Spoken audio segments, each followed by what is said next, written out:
क्या कमाल का फल है। वाह भाई वाह, वाह भाई वाह, अल्लाह दी कुदरतां ने। ये ने आलू बुखारे ते आलू बुखारे ने कच्चे हले ते क्या कमाल। औज़ु बिल्लाहि मिनश शैतानिर रजीम, बिस्मिल्लाहिर रहमानिर रहीम, अस्सलामु अलैकुम वरहमतुल्लाहि वबरकातुहू। शहराज गार्डनिंग आइडिया खुशामदीद, वेलकम कहने जनाब तुहानू अपने गार्डन अपने काम ते। उम्मीद करने सारे दोस्त ठीक ठाक होंगे, सारे राजी खुशी होंगे। लो सज्जनों बेलिए दोस्तों, तुहानू अज बड़ा प्यारा तो बड़ा खूबसूरत जिहा प्लांट विखाना है तो फ्रूट का भरिया होया प्लांट विखाना है। तो काहदा प्लांट है? आलू बुखारे का प्लांट। आलू बुखारे को गुच्छादार फल लगता है। साडा जिस तरह के मैदानी एरिया, मैं अपनी काफ़ी वीडियो में दसिया कि साडा एरिया, साडा इलाका जिहड़ा पाकिस्तान का चढ़दा पंजाब है, जिथों पाकिस्तान का स्टैंडर्ड टाइम लिया जाता है। मेरे को थोड़ी दूरी थी है, ठीक है जी। पाकिस्तान का स्टैंडर्ड टाइम जिथों लिया जाता है, मैं उस इलाके चों मैदानी इलाके चों बोल रहा। साढ़े कोल आज़ाद कश्मीर, जम्मू कश्मीर दीयां हवावां वगदियां ठंडियां, तो साढ़े इधर अलहमदुलिल्लाह आलू बुखारे का प्लांट, खरमानी का प्लांट, तो जनाब फ्रूटर, अंब, मैंगो, हर किस्म के प्लांट फ्रूट देंदे ने, ते अच्छे किस्म के फ्रूट देंदे ने। ते अज तुहानू मैं व्यू कराना है आलू बुखारे का। आलू बुखारा हले कच्चा है, पर कच्चे तो दिल च ख्याल आया कि अज कच्चे तो गुफ्तगू करिए, जो पक्कणगे वेखी जाएगी। तो अज सज्जनों बेलियो दोस्तों, तुहानू एक लान च आए हैं, बड़ा खूबसूरत जिहा लान है, तो बड़ा प्यारा लान है। तो ओहदी तुहानू वीडियो बना के देनी है। तुसीं इस तरह करना है कि सारे चैनल सबसक्राइब करना है, बैल आइकन दे बटन दबाना है, दोस्तों नाल शेयर करना है, तो वीडियो आखिर तक वेखनी है। जिहड़े नवें वेखण वाले ने सारे चैनल का विजिट करो। इंशाअल्लाह तुहानू वैजीटेबल प्लांट्स ते, फ्रूट प्लांट ते, छां वाले पौधों ते, फ्लावर प्लांट ते, इंडोर प्लांट ते, आउटडोर प्लांट ते, घाह दे मतलब मुख्तलिफ ग्रीनरी के मतलब यह साडा चैनल है। ये मतलब तुहानू आइडियाज़ मिलणगे। जिस तरह कि तुहानू पता है, जो वेखण वाले पुराने मेरे, उन्होंने पता है मैं बाहर अपनी वीडियो दस चुकिया कि मैं एक गार्डनर हाँ, मैं एक माली हाँ, तो मैं एक नर्सरी मैन हाँ, ठीक है जी। तो अज असीं जी पौधे ते गल करनी है, वो साडे कोल है पौधा, बिल्कुल करीब आ उस लान च, उस बगीचे च। इधर मारो जी, बरीक बगीचे के पौधे लगे हुए हैं, इन्हों दी गड्डियां ने, तो ये जनाब इन्हों के ट्रैक्टर तो इन्हों की कार है, तो यह ट्रैक्टर मामलात है, ठीक है जी। यह फ्रूट प्लांट के पौधे काफ़ी लगे हुए हैं। तो हुण असीं जी गल करनी है, वो अज जी गल करनी है आलू बुखारे ते करनी है, ठीक है। तुहानू आलू बुखारे का बेहतरीन व्यू करा के देंगे, इस पौधे की अफजाइश के मतलब दसांगे, इसका फूल के मतलब दसांगे, ये फुलों के मतलब दसांगे, तो इनू की पाना तो किस तरह बढ़ाना, ठीक है जी। लो जी, माशाअल्लाह माशाअल्लाह, देखो जी, यह आलू बुखारे के पीसिस लगे हुए हैं। जिस तरह कि यह भी लगा होया, यह लगा होया, तो गुच्छादार फल लगा होया, तो बहुत ही प्यारा, बहुत ही खूबसूरती नाल, अच्छे अंदाज नाल मेरा कैमरामैन कैमरा मार के विखाएगा। हाँ, एक होर गल कर रहे हैं कि पौधे का यह तना है, थले यह तना है पौधे का, एडा बड़ा तना है पौधे का, पौधा पुराना है। तो ये तने के कोल भी यह देखो पक्कियां टाहनियां, इन्होंने भी फ्रूट लगा होया। असी तो ऊपर वाली टहनियां थले गए नहीं, ऊपर तो बहुत ही ज़्यादा गुच्छादार फल लगा होया, गुच्छियां नाल फल लगा होया इनू। तो जनाब ये बड़ा ही अच्छा, तो बड़ा ही प्यारा व्यू है। तो दिल च ख्याल आया दोस्तों ये मतलब गुफ्तगू करके दसीए। देखो जी, यह देखो हुण यह किड्डी क शाख है, ये उत्ते यह आलू बुखारे जे पक जाना, किन्ने पीसिस ने? 2 4 ते 6 पीसिस ने।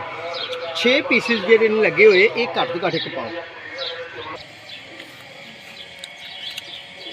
लो जी वीवर्स, इधर आओ जी, सारा कैमरामैन इधर आए, यह देखा जी माशाअल्लाह कितना खूबसूरत प्लांट है, तो किड़े वाधू तो किड़े जी वीवर्स, माशाअल्लाह गुच्छादार फल लगा, तो बहुत ही प्यारा लगा। जिस तरह कि मेरा कैमरामैन दसे कि साढ़े सिर नालों घट तो घट 6-7 फुट उच्चा प्लांट है, तो सारे फ्रूट लगा होया।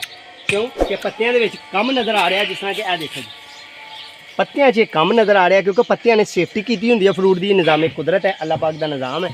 तो ये जनाब छोटा आलू बुखारा है, बेहतरीन किस्म का व्यू है। लो जी, एक कलम तो तैयार होंदा है, ये बेहतरीन अंदाज नाल, बड़े अच्छे तरीके नाल, बहुत ही खूबसूरती नाल ये प्लांट कलम तो तैयार होंदा है। तो यदी तैयारी के मतलब गल करने, यदी तैयारी के मतलब गल करने, बड़ी अच्छी गुफ्तगू करने की कोशिश करांगे, अपने तजर्बे नूं तुहाडे नाल शेयर करांगे दोस्तों। ये मतलब मेरे चैनल च जाओगे तो तुहानूं बड़ी प्यारियां वीडियो मिलणगियां। यदी कलमकारी के मतलब आलूचा आलू बुखारा, आलूचा आलू बुखारा। लो जी सज्जनों, ये मतलब दसने कि यदी 15 जनवरी तो लैके 15 फरवरी तक एदियां तुसीं पिन्स ला सकते हो, कलमा ला सकते हो, तो कलमकारी तो पौधा तैयार होंदा है। यदी एयर लेयरिंग करनी है तो अगस्त के महीने यानी कि तुसीं 9वें महीने, ठीक है, 8वें 9वें महीने यदि एयर लेयरिंग कर सकते हो, एयर लेयरिंग की अफजाइश कर सकते हो। हाँ, यदा फ्रूट ज़्यादा चकाना है तो ये थले तुसीं अच्छी वर्मी कंपोस्ट पानी है। अच्छी वर्मी कंपोस्ट की है?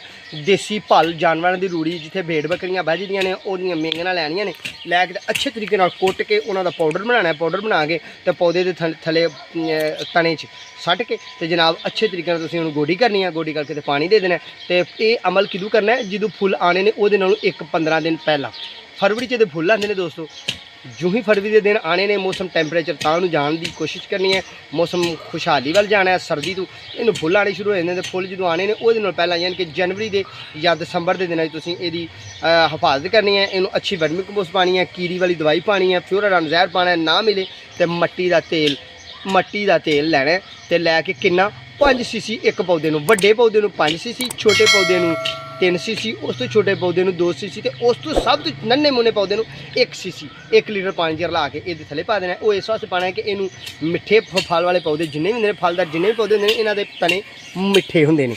ते मिठे तने होने की वजह नाल दोस्तों ये पौधों नूं कीड़ी लग जाती है, सिਉਂਕ लग जाती है, तो उस वजह तो पौधे बाज़ औकात छोटी उम्र च मर जाते हैं। ठीक है जी। होर दोस्तों मालूमात ये है कि इस प्लांट की उम्र जी है तकरीबन 15-18 साल होती है। जिस तरह कि एक अमरूद का पौधा होंदा है उसी किस्म का ये प्लांट होंदा है। ये जमीन वाला पौधा होंदा है।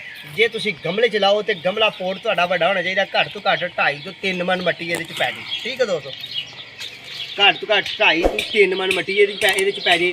फिर ये कोंपल भी चल जाती है। कोंपल के मतलब असीं गल करने कि कोंपल अगस्त के दिनों च लाई जाए, थैली के घनी छाँव च लाई जाए, तो यह पौधा बहुत ही अच्छे तरीके नाल ते बड़े अच्छे तो बड़े नियाब तरीके नाल तैयार हो जाता है। फिर बीज यदा उगाया जाए तो बीज भी यदा उग जाता है। यानी कि इस पौधे को उगाना बहुत मुश्किल नहीं, बहुत ही आसान है, बहुत ही आसान हदफ है। हुण मेरी नज़र च एक आलू बुखारा फुल पक्का होया तो जानवर ने खा छड़िया ए वाला। ठीक है जी। जिस तरह कि आलू बुखारा छोटी साइज़ च है, ये वड्डा नहीं होंदा, तो यह जानवर ने खा भी लिया एक साइड तो यह पक्का होया। इस तरह यदी जिल्द बन जानी है, इस तरह ये मामलात बन जाने ने। ठीक है जी। वेखो ना ये रस निकलिया, तो मैं खा के चेक करा। मज़ेदार है, अल्हम्दुलिल्लाह। मिठा है तो खट्टा मीठा आलू बुखारा। ठीक है, एक छोटे साइज़ आलू बुखारा होंदा है, बहुत ही प्यारा होंदा है। लो भाई सज्जनों बेलियो दोस्तों, बड़ी प्यारी जी बड़ी अच्छी जी तुहाडे नाल गुफ्तगू की है। जेह्ड़े प्लांट की असां तुहानूं वीडियो बना के दी है। इस प्लांट की उम्र तकरीबन 4 तो 5 साल है।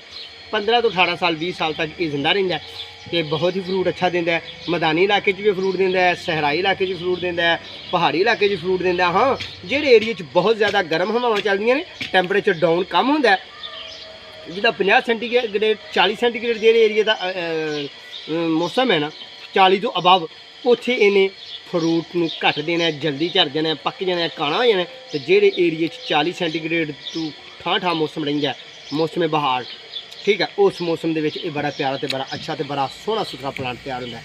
अज तुहानूं दोस्तों वीडियो अच्छी जी सोहनी जी सुथरी जी प्यारी जी वीडियो बना के दी है आलू बुखारे के मुतलका कि आलू बुखारा किस तरह फ्रूट देंदा है। ये एयर लेवल तो भी तैयार हो जाता है, बीज तो भी तैयार हो जाता है, कोंपल तो भी तैयार हो जाता है, तो कलम तो भी तैयार हो जाता है। पर यदा बेस्ट मौसम होना जरूरी है। साढ़े चैनल से जाओ तो ये मुतलका वीडियो देखोगे तो तुहानूं अच्छी तो सोहनी सुथरी वीडियो देंगे।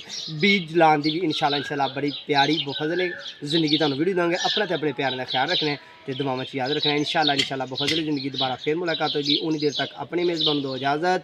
अल्लाह ने के बाद।